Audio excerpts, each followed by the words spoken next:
Vamos lá.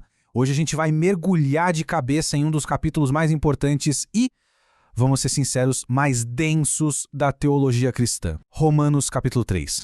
Para a gente conseguir navegar por este capítulo, vamos usar uma imagem principal, a de um espelho. Mas olha, não é um espelho qualquer.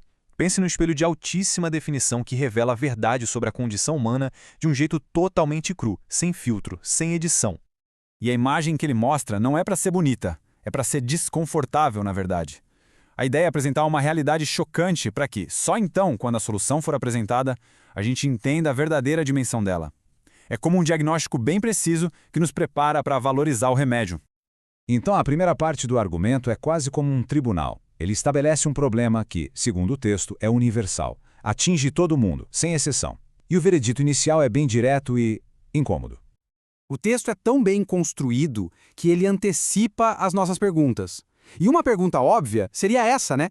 Se o julgamento é o mesmo para todo mundo, qual foi a vantagem, afinal, de ter recebido a lei de Deus em primeiro lugar?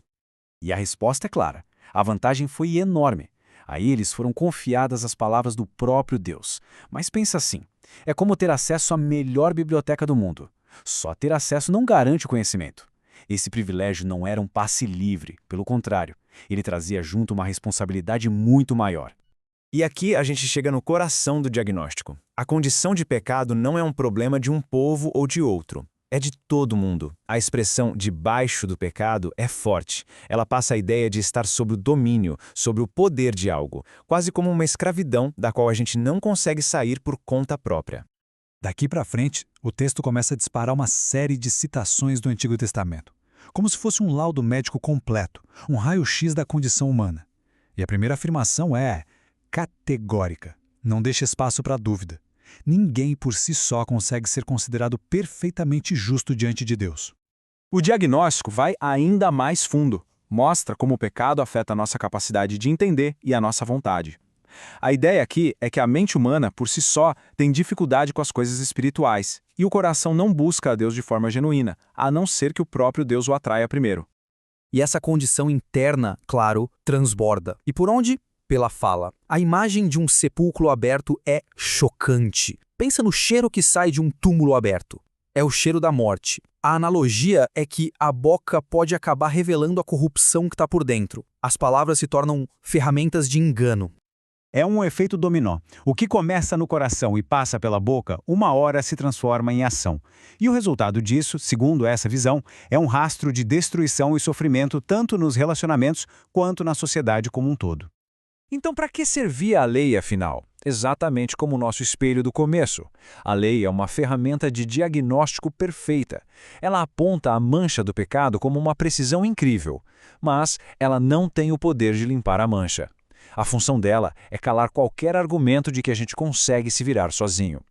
Pois é, depois de pintar esse quadro tão sombrio, que parece não ter saída, o argumento dá uma virada de 180 graus. É o ponto em que a história muda da escuridão total para o primeiro raio de esperança. Duas palavrinhas que são a dobradiça de todo o capítulo, talvez de toda a carta. Mas agora, essas palavras são um divisor de águas. Elas sinalizam que um elemento novo, totalmente inesperado, está entrando em cena para mudar o jogo completamente. E essa grande novidade é uma justiça que não nasce do nosso esforço, do nosso mérito ou da nossa performance. É uma justiça que vem de uma fonte totalmente externa a nós. Ela vem do próprio Deus. A frase-chave aqui é a parte da lei. Isso é revolucionário. Significa que essa justiça opera de um jeito completamente independente do sistema de obras e méritos.